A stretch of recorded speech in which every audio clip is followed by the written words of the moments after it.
وانشق البحار. Bismillahirrahmanirrahim.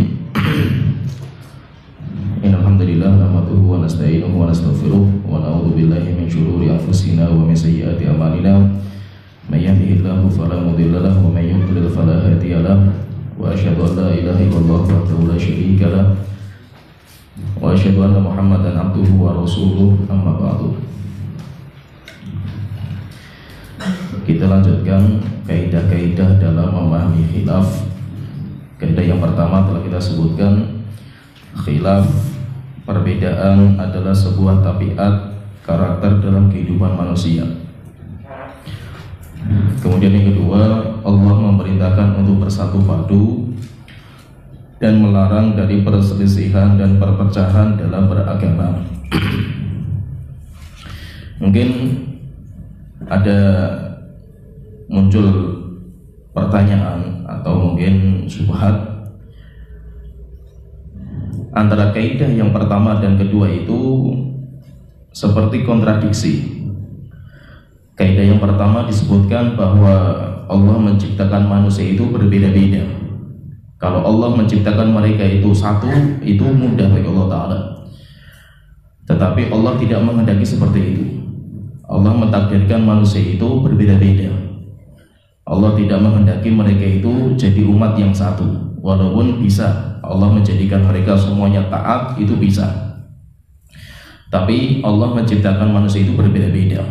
Jadi kaidah yang pertama. Kaidah yang kedua, Allah itu memerintahkan kita untuk bersatu dan melarang dari perselisihan dan perpecahan dalam beragama. Yaitu kalau kaidah kedua itu kita berjuang untuk satu pendapat, jangan berbeda. Kita itu harus satu pendapat. Kalau kaidah yang pertama, Allah itu menciptakan manusia itu berbeda-beda, baik pendapat juga berbeda dalam masalah pendapat. Tapi kaidah kedua, kita diharuskan untuk satu, jangan berbeda, karena perbedaan itu nanti akan mengakibatkan perpecahan. Sehingga orang memahami dua kaidah ini kayak kontradiksi itu. Yang pertama, Allah menciptakan, mentakdirkan manusia itu berbeda-beda. Allah tidak mau manusia itu satu. Dalam penciptaan itu manusia diciptakan berbeda-beda. Tapi yang kedua, manusia itu diperintahkan untuk bersatu. Nah, terus bagaimana memahami seperti ini? Maka ini pembahasannya nanti masuk dalam pembahasan iradah. Iradatullah, kehendak Allah. Kehendak Allah, Allah itu menghendaki sesuatu. Kehendak Allah itu ada dua. Yang pertama ada namanya iradah syar'iyyah. Ini pembahasan akidah. Ada namanya iradah syar'iyyah. Kemudian yang kedua ada iradah kauniyah. Menggabungkan dua sesuatu yang seakan-akan kontradiksi. Ada dua. Allah menghendaki sesuatu, tapi yang lain Allah menghendaki sesuatu yang lain. Jadi seakan-akan kontradiksi kehendak itu. Maka ulama Ahlussunnah wal Jamaah mereka mengatakan bahwa Allah itu ada dua macam. Syekhul Islam mengatakan dalam Majmu' Fatawa halaman 11 juz 17 halaman 266. Beliau mengatakan al-iradatu fil Qur'anil Karim naw'an. Iradatullah, kehendak Allah, keinginan Allah yang ada dalam Al-Qur'an itu ada dua macam. Iradatun kauniyatun qadariyatun. Yang pertama iradah, kehendak yang bersifat hukum alam, qadariyah, dan bersifat takdir, yaitu kehendak Allah yang berkaitan dengan hukum alam yang Allah takdirkan. Kemudian yang kedua wa iradatun diniyatun syar'iyatun, kehendak Allah yang bersifat agama dan bersifat syariat. Nah, berarti ada dua kehendak ini. Kalau kehendak iradatun kauniyah, kehendak Allah yang bersifat hukum alam. Jadi alam semesta itu harus berjalan seperti itu. Sehingga Allah itu menghendaki alam harus berjalan. Maka kehendak Allah itu ini namanya syariah kauniyah. Kemudian yang kedua ada kehendak Allah yang dicintai berkaitan masalah agama dan syariat. Itu yang dinamakan dengan iradah syariah. Berarti ada dua iradah, iradah kauniyah dan iradah syariah. Kata para ulama, iradah kauniyah itu yang dinamakan dengan masyiah. Dinamakan dengan masyiah, masyiatullah.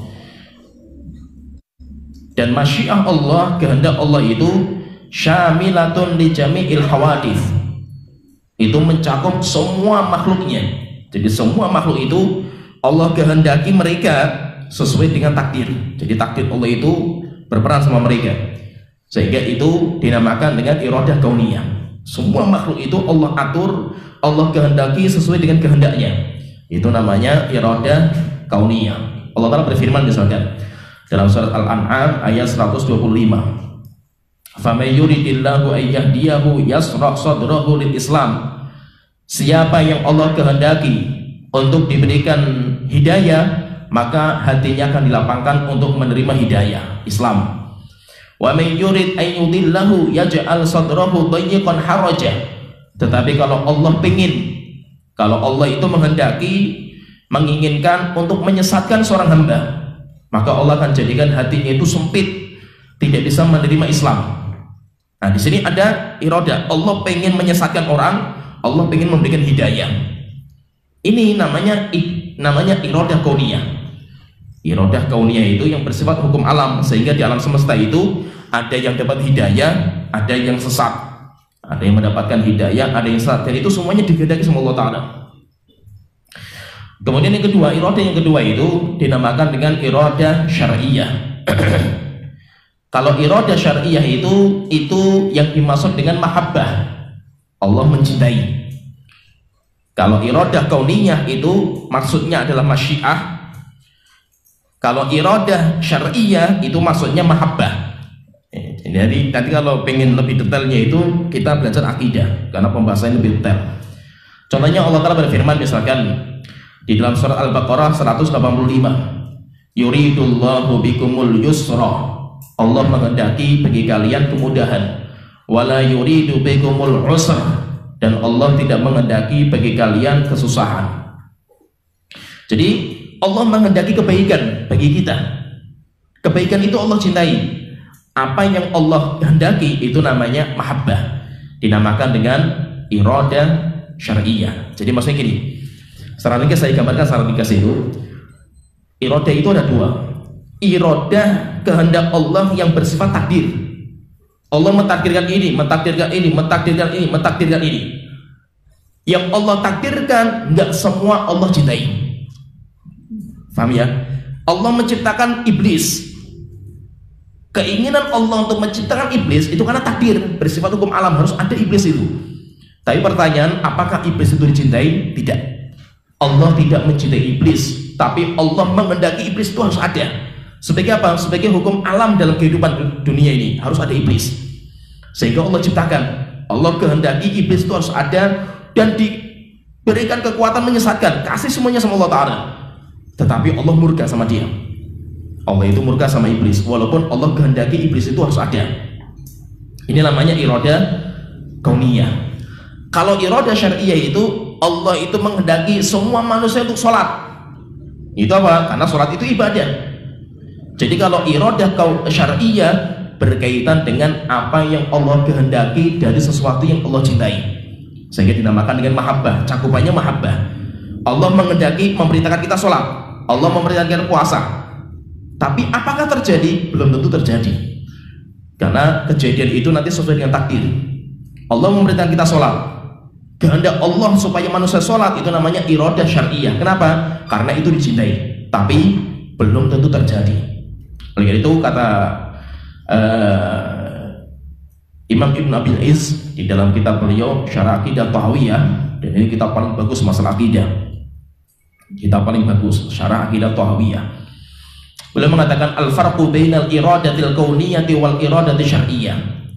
Beda, perbedaan iradah syar'iyah dan kauniyah. Bedanya apa? Bedanya annal iradatal kauniyata la budda fiha min wuqu'i ma aradahu Allah Ta'ala. Ibadah kauniyah itu harus terjadi. Harus terjadi. Wala yalzam ayyakuna hadzal amrul waqi' mahbuban indallah. Tapi tidak melazimkan dicintai sama Allah Ta'ala. Apa yang Allah inginkan harus terjadi, tetapi belum tentu itu dicintai sama Allah Ta'ala. Itu namanya iradah kauniyah. Wal iradatul kauniyatu wal iradatu syar'iyyah, sedangkan iradah syar'iyyah itu fala budda yakunal murad fiha mahbuban. Apa yang Allah kehendaki itu dicintai sama Allah Ta'ala, pasti dicintai. Wala yalzam wuqu'uhu, tapi tidak mengharuskan untuk terjadi. Faqad yaqa'ul murad, terkadang terjadi. Waqad la yaqa', tapi apa yang Allah kehendaki terkadang nggak terjadi. Nah, berarti bedanya itu antara dua iradah syar'iyyah, iradah kauniyah itu, kalau iradah kauniyah itu harus terjadi, tapi tidak mesti dicintai sama Allah Ta'ala. Kalau iradah syar'iyyah pasti dicintai sama Allah Ta'ala, walaupun nggak mesti harus terjadi. Kalian paham? Tergambar ya? Tergambar. Misalkan Allah itu menciptakan iblis, harus ada iblis itu, harus ada, karena sesuai dengan takdir harus ada, tapi Allah tidak mencintai. Kehendak Allah untuk menciptakan iblis yang Allah nggak cintai, itu namanya apa? Iradah kauniyah. Allah menghendaki sesuatu itu harus terjadi, tapi Allah tidak mencintai. Itu namanya kauniyah. Kalau syar'iyah itu kehendak Allah yang pasti dicintai, walaupun nggak terjadi terkadang. Contohnya Allah perintahkan kepada kita semuanya untuk sholat. Kita diperintahkan semuanya untuk ibadah. Semua manusia, ya ayuhan nasu budu rabbakum, wahai manusia sembahlah Tuhan kalian. Allah mencintai manusia itu untuk ibadah. Maka siapa yang ibadah pasti dicintai sama Allah Ta'ala. Tapi apakah terjadi semua manusia itu beribadah? Tidak pasti terjadi. Ada yang mau ibadah, siapa yang Allah berikan hidayah. Ada yang tidak mau ibadah, bahkan kufur, ada juga. Maka kehendak Allah itu ada dua kehendak, namanya iradah syar'iyyah, iradah kauniyah. Kauniyah sesuatu yang pasti terjadi, yang apa yang Allah kehendaki itu pasti terjadi, tapi belum tentu dicintai. Sedangkan iradah syar'iyyah sesuatu yang Allah kehendaki itu pasti dicintai, tapi belum tentu terjadi. Setelah itu beliau mengatakan wal iradatul kauniyatu tajtami'u ma'al iradati syar'iyyah fi mithli imanil mu'min. Iradah kauniyah dan syar'iyyah itu bisa berkumpul jadi satu dan bisa berdiri sendiri-sendiri. Terkadang berkumpul. Contohnya misalkan Islamnya kita, antum muslim. Antum muslim itu, muslimnya antum, sholatnya antum, itu dicintai sama Allah Ta'ala. Berarti itu iradah apa? Iradah syar'iyyah, karena Allah mencintai sholat. Dan itu terjadi karena kita sudah sholat. Sholat subuh tadi misalkan kita sudah sholat, terjadi sholat kita ini sudah terjadi, berarti itu namanya apa? Iradah syar'iyyah. Sesuatu yang sudah terjadi, yang terjadi itu namanya iradah syar'iyyah, iradah kauniyah. Dan sesuatu yang Allah cintai itu namanya iradah syar'iyyah. Kondisi di mana iradah syar'iyyah kumpul sama iradah kauniyah. Islamnya Abu Bakar.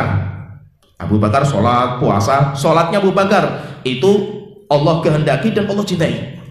Dan itu terjadi, maka itu berarti iradah kauniyah. Terkadang dua iradah itu berpisah. Berpisah. Contohnya misalkan Islamnya Abu Thalib. Abu Thalib kalau muslim itu dicintai sama Allah enggak? Dicintai kan? Dicintai. Berarti kalau Abu Thalib itu muslim, Islamnya Abu Thalib, itu namanya iradah syar'iyyah. Tapi terjadi enggak? Terjadi enggak? Enggak terjadi. Berarti apa? Enggak ada iradah kauniyahnya. Maka Islamnya Abu Thalib itu di dalamnya ada iradah syar'iyyah, tapi enggak ada iradah kauniyah karena enggak terjadi. Kan diperintahkan untuk beriman itu, sampai Rasul datang kepada Abu Thalib disuruh beriman itu, tapi nggak beriman.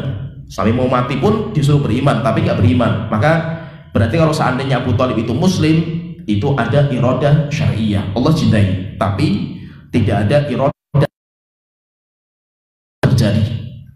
Ada juga iradah kauniyah saja, tapi syariah nggak ada.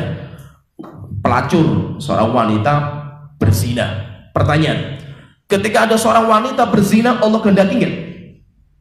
Allah inginkan nggak? Allah inginkan. Kenapa? Ditakdirkan sama Allah Ta'ala. Nggak mungkin keluar dari takdir.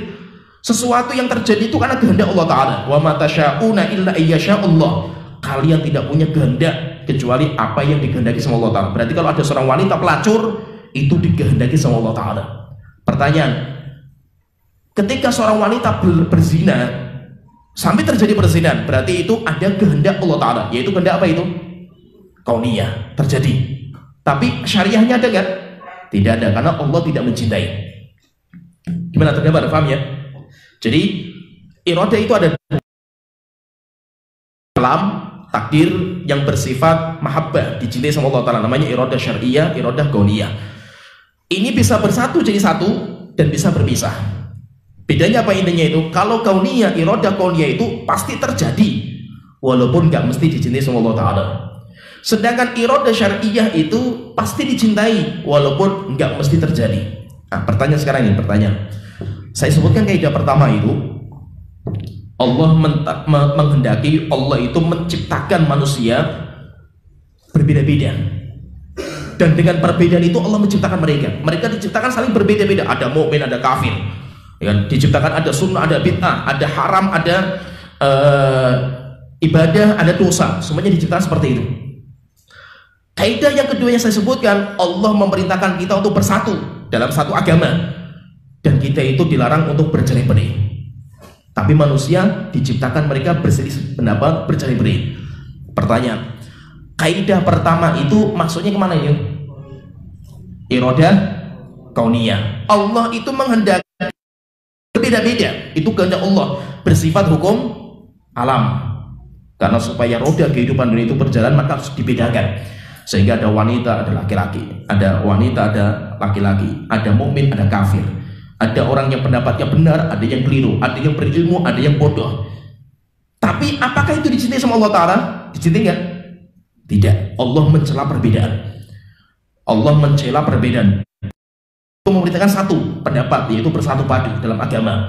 Allah mencela perbedaan, apalagi saling berpecah belah, itu Allah cela. Tetapi manusia diciptakan seperti itu. Nah, berarti itu yang pertama itu maksudnya adalah iradah kauniyah.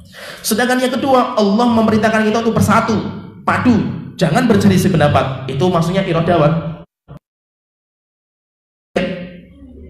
Terkadang terjadi, kita bisa bersatu, tapi terkadang apa? Nggak terjadi juga. Tetapi Allah mencintai persatuan. Allah mencintai persatuan dan Allah membenci perbedaan. Perbedaan itu dibenci sama Allah Ta'ala. Kenapa? Karena perbedaan itu mengakibatkan saling jauhnya hati. Sampai akhirnya nanti manusia itu bisa berpecah belah karena perbedaan mereka.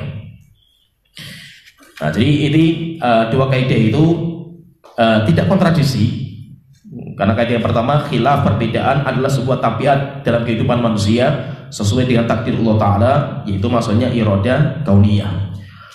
Kemudian kaidah yang kedua, Allah memerintahkan untuk bersatu padu dan melarang dari perselisihan dan perpecahan dalam beragama.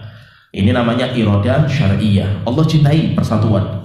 Perbedaan itu Allah murkai, tetapi belum tentu terjadi. Kenapa? Karena manusia diciptakan berselisih pendapat mereka itu. Sekarang kita masuk kaidah yang ketiga. Persatuan adalah nikmat terbesar yang Allah berikan kepada kaum muslimin. Itu persatuan itu karunia terbesar. Allah memerintahkan kita untuk bersatu. Allah ciptakan kita itu berbeda, tapi Allah perintahkan kita untuk bersatu. Dan kalau kita bisa bersatu, yang bisa menyatukan kita itu Allah Ta'ala. Kita itu berbeda-beda, semua kita itu karakternya beda.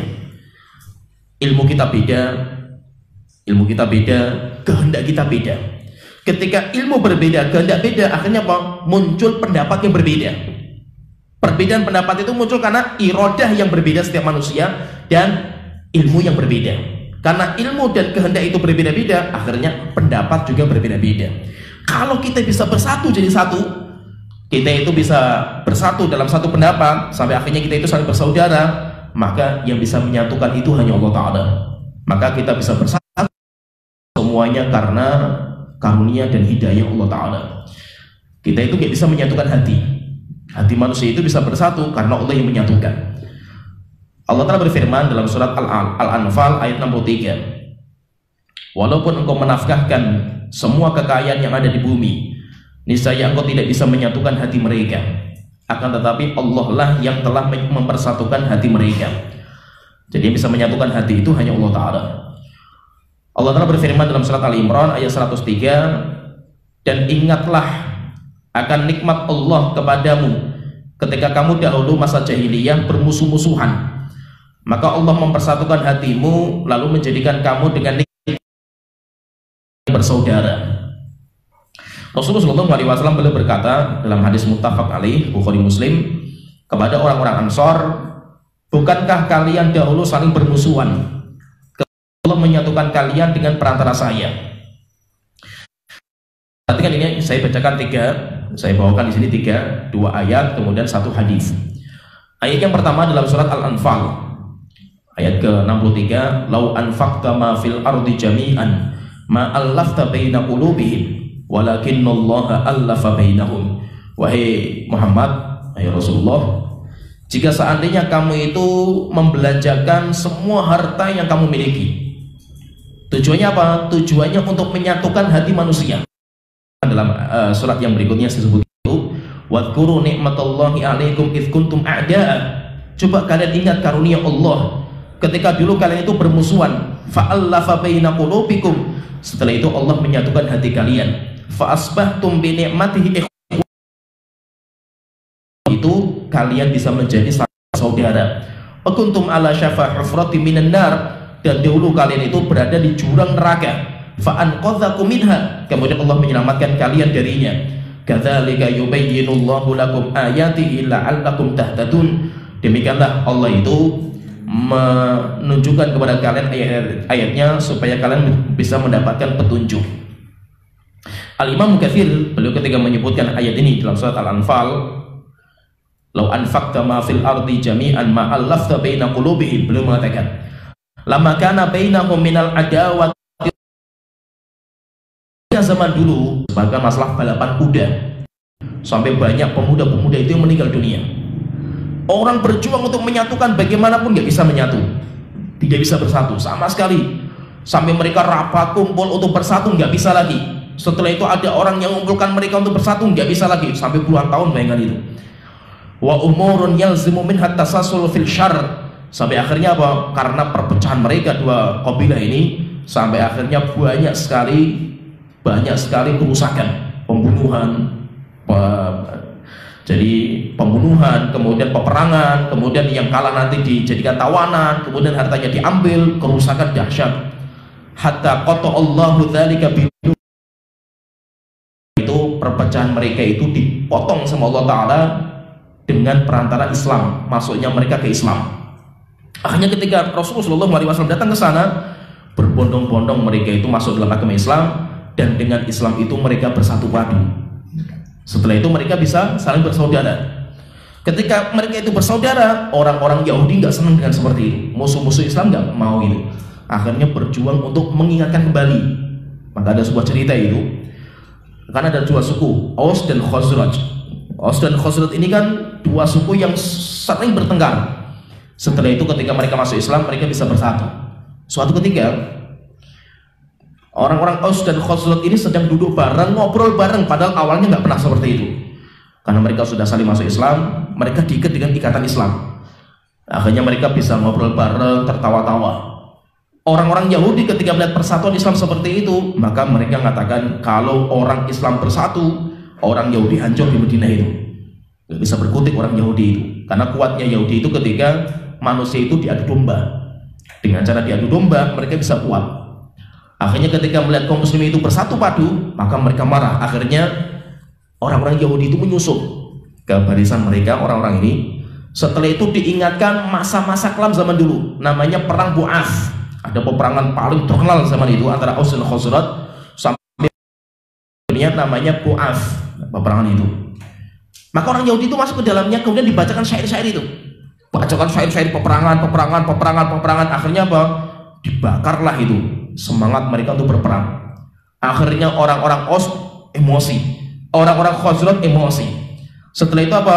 Mereka itu ngambil pedang sudah dihunuskan itu, kemudian manggil ya Aus. Kemudian yang Aus memanggil ya Khazraj, tantang-tantangan mereka itu sudah mau berhadapan itu. Rasulullah itu waktu itu sedang di rumah, belum dengar kabar seperti ini, bahwasanya Aus dan Khazraj itu sudah mau berperang kembali. Maka Rasulullah itu lari saking pengen cepatnya itu, jubah beliau itu sampai diangkat. Jubah beliau diangkat, Rasulullah lari cepat itu, pengen ke tempat itu. Ketika Rasul masuk ke sana, didapatkan dua pasukan itu sudah berhadapan, sudah tantangan, sudah mau kelahi itu. Maka Rasulullah mengatakan, "Abi da'watil jahiliyati wa ana baina adhurikum." Apakah panggilan jahiliyah seperti ini masih ada? Padahal saya masih hidup di antara kalian itu. Da'uha fa innaha muntinah. Tinggalkan ucapan-ucapan seperti ini, karena ini ucapan busuk kalian, yaitu busuk bangkainya Arab jahiliyah. Akhirnya apa? Dipersaudarakan lagi sama Rasulullah SAW. Maka itu apa? Manusia bisa bersatu, berkumpul, itu semuanya karunia Allah Ta'ala. Apalagi apa? Bersatunya itu di antara ahlu sunnah itu. Ahlu sunnah bisa bersatu, orang ahli tauhid bisa bersatu, orang ahli ibadah bisa bersatu. Itu karunia terbesar yang Allah berikan kepada kita. Dan yang paling benci dengan persatuan itu siapa? Musuh-musuh Allah Ta'ala. Itu iblis, orang Yahudi, orang Nasrani tidak mungkin suka dengan persatuan kaum muslimin. Terus bagaimana cara mereka? Mereka akan mencari celah untuk mencari berikan. Sampai Rasulullah SAW mengatakan, "Inna syaiton qad ya'isa ayyabudahul musalluna fi jaziratil Arab." Syaiton itu sudah putus asa untuk disembah kembali di negeri Arab. Zaman jahiliyah, syaiton disembah, patung disembah, kesyirikan merajalela. Tapi ketika Islam masuk, patung-patung dipecah sama Rasulullah SAW dan para sahabat. Syiar-syiar kesyirikan hancur semuanya itu. Sampai namanya Dzul Khulasah. Dzul Khulasah itu termasuk patung terakhir di Arab dan paling besar. Ketika sudah menghancurkan Ka'bah, patung-patungnya di Ka'bah itu, maka Rasulullah mengatakan, "Man yurihni bidil khilasah." Siapa di antara kalian yang bisa membahagiakan saya dengan menghancurkan patung Dzul Khulasah? Akhirnya setelah itu, ya ana dzaka ya Rasulullah. Biarkan saya ya Rasulullah. Akhirnya Khalid bin Walid diutus. Khalid bin Walid mengumpulkan pasukan, nggak terlalu banyak, sedikit, pergi ke Dzul Khulasah itu. Mendapatkan di sana itu ada tempat kayak masjid, di tengahnya itu ada pohon besar, kemudian di situ orang itu pada i'tikaf, semedi. Datang Khalid bin Walid kocar-kacir semua ketakutan karena Khalid bin Walid bawa pedang. Setelah itu dibakar rumahnya itu sama Khalid bin Walid. Kemudian ketika mau ditebang pohonnya, setelah itu keluar jin sampai akhirnya Khalid mengusungkan pedangnya, kemudian jinnya mau dibunuh sama Khalid bin Walid. Akhirnya jinnya lari. Setelah itu pohonnya ditebang, kemudian dibakar sampai habis pohonnya itu. Setelah itu Khalid bin Walid datang ke Rasulullah mengatakan, "Ya Rasulullah, sudah saya hancurkan Dzul Khulasah itu." Maka Rasulullah bahagia. Setelah itu Rasulullah mengatakan, tidak akan terjadi hari kiamat kecuali sampai umatku nanti akan bergoyang-goyang kembali, joget-joget di hadapan patung Dzul Khulasah. Itu nanti di akhir zaman, dan di zaman kita mungkin sudah ada banyak orang-orang ini. Zaman itu, zaman Rasulullah dan para sahabat, tidak ada celah syaitan masuk untuk membuat kesyirikan. Maka syaitan itu mencari bagaimana menghancurkan mereka. Didapatkan caranya itu, walakin radiya bitahrishi bainahum. Rasulullah mengatakan syaitan sudah putus asa. Walakin radiya bitahrish. Tapi syaitan itu ridho untuk memecah belah mereka. Oleh itu apa? Perpecahan itu dahsyat. Dan perpecahan itu semuanya murni karena syaitan. Karena syaitan, apalagi sesama penuntut ilmu, apalagi sesama ustaz, apalagi sesama dai, sesama ahlu sunnah, itu syaitan. Maka itu ketika orang itu bisa bersatu, hati mereka bisa bersatu, itu yang bisa menyatukan itu Allah Ta'ala. Kemudian hadis yang saya bawakan di sini, hadis Bukhari Muslim. Rasulullah SAW mengatakan kepada orang Ansor, bukankah kalian dulu itu saling bermusuhan, setelah itu Allah kumpulkan kalian, satukan kalian, persaudarakan kalian disebabkan perantara saya. Ini harus bagus sekali. Kalau kita mau bongkar hadis ini, Masya Allah, banyak sekali faedahnya. Kisahnya itu hadis ketika perang Hunain. Itu kisahnya itu ketika perang Hunain. Perang Hunain itu peperangan setelah dibukanya kota Mekah. Jadi kota Mekah dibuka, selesai. Berbondong-bondong orang masuk Islam.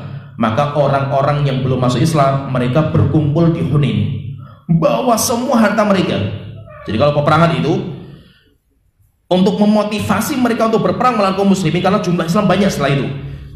Setiap peperangan itu pasti jumlah kaum muslimin sedikit sebelumnya itu, tapi perang Hunain kaum muslimin jumlahnya lebih banyak daripada orang kafir. Sampai kaum muslimin kan bangga, lanuglab min qillah. Kalau sekarang kita jumlah banyak, kita nggak mungkin kalah itu. Akhirnya Allah tegur itu, if a'jabatkum kathratukum wa yawma hunainin Ingat ketika perang Hunain, di mana kalian sombong dengan jumlah kalian. Falam tughni ankum minallahi syai'a. Jumlah banyak itu nggak bermanfaat bagi kalian. Akhirnya ketika kaum muslim datang ke sana, keliru strateginya itu. Datang ke sana, rupanya orang kafir sudah bersembunyi. Setelah itu diserang sama orang kafir, kocar-kacir kaum muslim waktu itu. Perang Hunain ini. Nah, dalam perang Hunain itu, untuk memotivasi jihad itu, orang kafir itu bawa semua harta mereka. Istrinya dibawa, anaknya dibawa, ontanya dibawa, semua hartanya dibawa, ditaruh di belakang. Jadi metodenya seperti itu. Depannya kaum muslimin, belakang mereka harta mereka, semuanya dibawa. Maka untuk memotivasi, kalau kita kalah, bukan hanya kita yang kalah, tapi keluarga kita diambil, harta kita semuanya diambil. Maka untuk memotivasi mereka seperti itu. Akhirnya terjadi peperangan. Awal kali kaum muslimin kalah sampai kocar-kacir. Setelah itu kaum muslimin bisa kembali berkumpul. Setelah itu ketika sudah bersatu, gampang sekali dihancurkan orang Hunain ini, orang kafir itu. Ketika sudah kalah orang kafir, kaum muslimin membawa ghanimah yang melimpah, luar biasa ghanimah itu. Maka sama Rasulullah itu pembagiannya itu, ghanimah itu dibagi kepada tokoh-tokoh Quraisy yang baru masuk Islam. Orang ini, tokoh ini, Aqra bin Habis kasih 100 ekor onta, ini kasih banyak sekali itu. Ada yang 400 ekor onta, ada yang 300 ekor onta. Tapi orang Ansor tidak mendapatkan bagian. Padahal yang berperang orang Ansor yang mati-matian itu. Orang Ansor nggak dikasih sama sekali sedikit pun harta ghanimah. Maka orang Ansor itu mulai hatinya itu ada pertanyaan, kenapa Rasulullah seperti itu? Kalau berperang kita yang diajak berperang sampai pedang kita itu berlumuran darahnya orang kafir. Tapi ketika menang kita nggak mendapatkan bagian ghanimah, malah dibagi sama orang-orang Quraisy. Orang Ansor nggak mendapatkan bagian. Maka setelah itu Rasulullah SAW itu marah. Akhirnya dikumpulkanlah orang-orang Ansor itu. Saya ceritakan ceritanya, panjang sebenarnya ceritanya, saya ceritakan. Dikeluarkan oleh Bukhari dan Muslim dari Abdullah bin Mas'ud radhiyallahu anhu, beliau bercerita, "Lamma kana yauma Hunain," ketika perang Hunain, athara Nabi sallallahu alaihi wasallam unasan min fil qismati. Rasulullah sallallahu alaihi wasallam itu mendahulukan beberapa orang, tokoh-tokoh Quraisy, beberapa orang diberikan bagian yang melimpah dalam ghanimah. Fa'atal Aqra bin Habis mi'atan minal ibil. Aqra bin Habis diberikan sama Rasulullah 100 ekor unta. Wa ata Uyainah mithla dzalika. Uyainah dikasih 100 ekor unta. Wa ata unasan min asyrafil Arab. Tokoh-tokoh Arab diberikan banyak sekali. Wa atharuhum yauma idzin fil qismah, dan mereka mendapatkan lebih banyak bagian daripada para sahabatnya Rasulullah SAW yang berperang sama beliau. Faqala rajulun, maka ada orang yang ngomong. Orang ini siapa? Kalau dalam riwayat yang lain namanya Dzul Khuwaisirah. Namanya Dzul Khuwaisirah, itu cikal bakalnya orang Khawarij. Maka dia datang ke Rasulullah, nggak terima. Maka dia mengatakan, "Ya Muhammad, wallah inna hadhil qismata ma'udila fiha." Wahai Muhammad, sesungguhnya pembagian ini nggak adil ini. Wa ma urida biha wajhullah, ini pembagian yang nggak ditujukan untuk mencari wajah Allah Ta'ala. Ini zalim, ini pembagian seperti ini. Akhirnya Rasulullah SAW itu marah mukanya itu, merah ketika mendapatkan orang seperti ini. Maka Rasulullah mengatakan, "Man ya'dil illam a'dil." Siapa yang bisa berbuat adil kalau saya sebagai seorang Rasul nggak bisa berbuat adil? Kalau seandainya Allah dan Rasulnya nggak bisa berbuat adil, terus siapa yang bisa berbuat adil? Rahimallahu Musa. Setelah itu Rasulullah mengatakan, semoga Allah merahmati Nabi Musa. Qad udhiya bi aktsara min hadza fasabar. Nabi Musa itu diuji, dicaci maki sama sekarang ini. Ini yang mencaci maki Rasul nggak adil itu kaumnya sendiri, umatnya beliau sendiri yang beriman. Tetapi Nabi Musa lebih parah. Maka Nabi Muhammad mengatakan, semoga Allah merahmati Nabi Musa. Kaumnya itu melebihi saya, tapi Nabi Musa itu bisa sabar. Dan Rasulullah waktu itu marah sekali, sampai akhirnya Rasulullah SAW itu ketika melihat mukanya marah, sampai ada beberapa sahabat yang izin, "Ya Rasulullah, izinkan saya menebas lehernya orang itu." Kata Rasulullah, "Jangan." Terus Abu Bakar izin, Umar, sampai akhirnya Ali.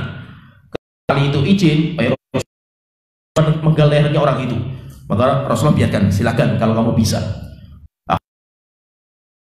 Mendapatkan orangnya itu sedang sholat, yaitu Dzul Khuwaisirah ini. Akhirnya Ali nggak jadi karena dia masih sholat. Akhirnya pulang ke Rasulullah mengatakan, "Ya Rasulullah, saya tidak jadi membunuh. Kenapa? Karena dia sholat."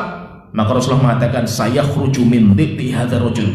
nanti dari cikal bakal orang ini akan muncul sebuah golongan, kelompok yakhrujuna minal Islam kama yakhrujus sahmu minar ramiyah. Kelompok ini nanti akan keluar dari Islam sebagaimana keluarnya anak panah dari sasarannya. Setelah itu Rasulullah menyebutkan, dan akhir mereka itu nanti dalam peperangan besar, di mana nanti akan terjadi peperangan antara mereka dan umatku, dan yang membunuh itu adalah kelompok yang benar dari kalangan kaum muslimin. Dan ciri mereka, nanti ciri disebutkan sama Rasulullah itu, ciri mereka adalah ada orang namanya Dzulfudayyah, dan itu nanti diperangi sama Ali bin Abi Thalib, dan Ali bin Abi Thalib mencari Dzulfudayyah dan ketemu dalam peperangan namanya perang Nahrawan. Dzulfudayyah itu apa? Dzulfudayyah itu adalah orang yang tangannya itu cacat sejak lahir, jadi buntung tangannya itu, buntungannya itu pojoknya itu ada daging yang nonjol kecil, dagingnya kayak puting susu, sehingga dinamakan dengan Dzulfudayyah. Fudayyah itu puting susu, laki-laki yang tangannya kayak puting susu. Itu nanti pengikutnya Khawarij, dan akhirnya dipenggal lehernya sama Ali bin Abi Thalib dalam perang namanya perang Nahrawan. Lah ketika pembagian seperti itu, orang Ansor tidak mendapatkan bagian. Qalatil Ansor, maka orang Ansor mengatakan, wallahi inna hadza lahwal ajab. Ini sangat aneh pembagian Rasulullah ini. Inna suyufana taqturu daman. Pedang-pedang kita itu bercucuran darahnya orang kafir, tapi kita nggak mendapatkan ghanimah.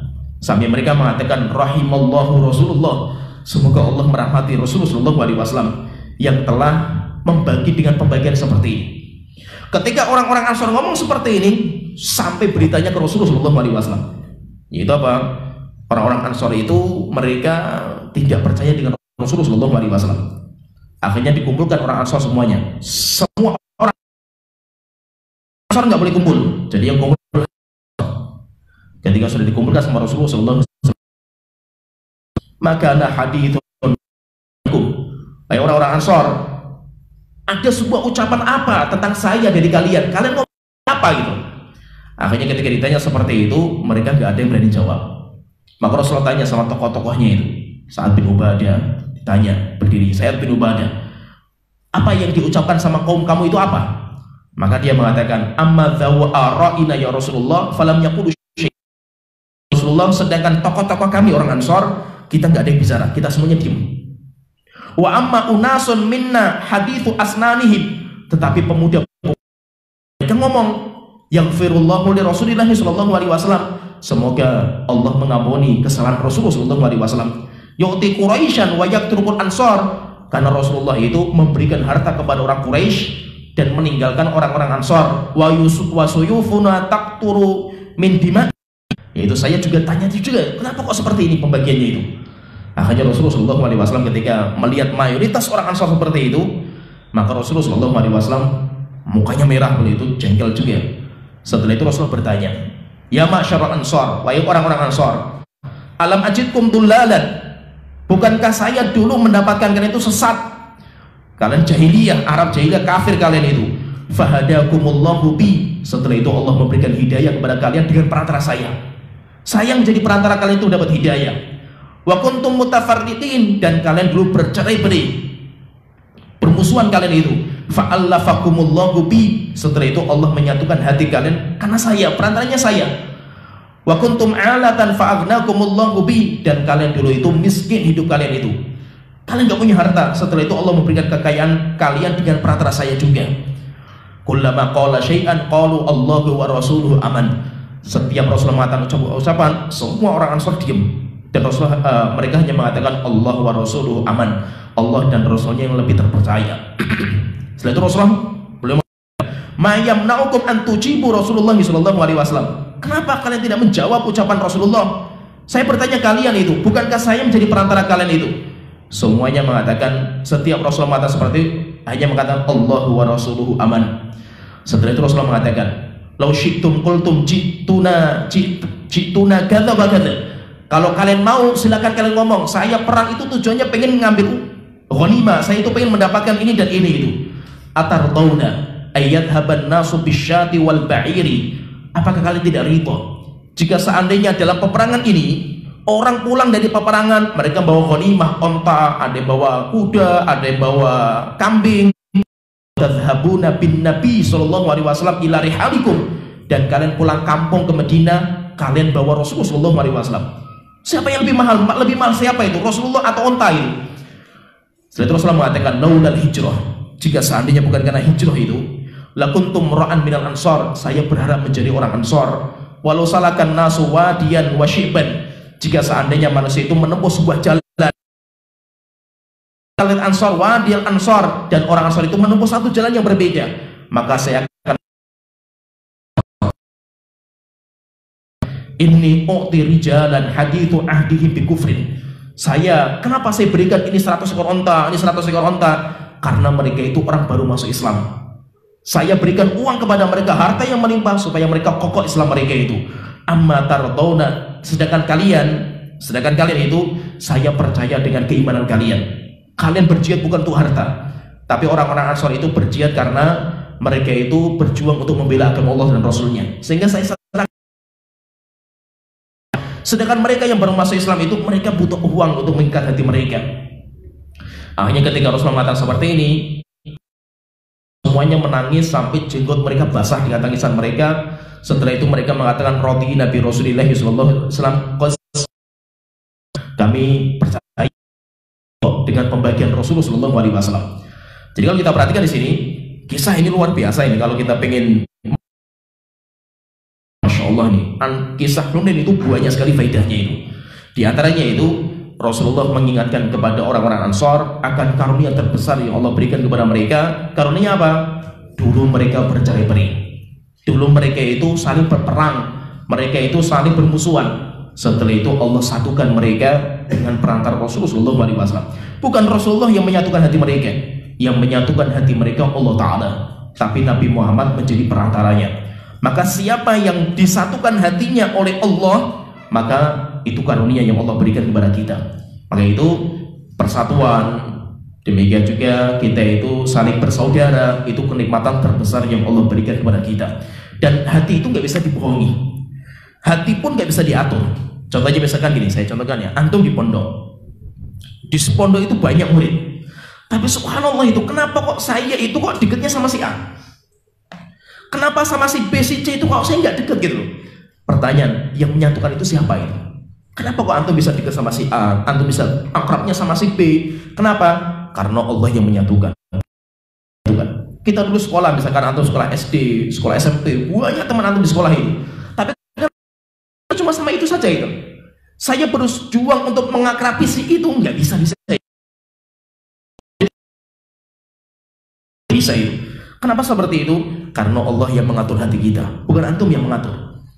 Bukan antum. Saya punya teman banyak di Yaman, teman-teman saya banyak, tapi subhanallah itu ada beberapa teman saya itu nggak ada masalah dengan beliau. Beliau orang rajin, orang baik, subhanallah itu.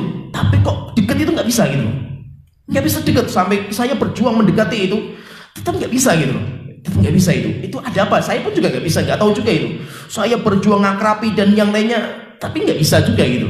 Akhirnya apa? Kita akrabnya dengan orang-orang yang memang Allah dekatkan gitu. Sehingga antum itu nanti akan didekatkan. Hati itu yang ngatur Allah Ta'ala. Antum mau dekat sama siapa? Itu Allah yang mendekatkan, bukan kita. Yang terbaik itu kalau seandainya Allah dekatkan kita dengan orang-orang yang soleh. Orang-orang yang soleh yang bisa memotivasi iman kita, itu luar biasa lagi. Yang sampai di sini pembahasan kita, waktu dawana alhamdulillahirabbil alamin, sallallahu alaihi Muhammad wa ala alihi. Yuk salurkan donasi Anda untuk Pondok Pesantren Darussalam ke nomor rekening ini. Syukron jazakumullahu khairan.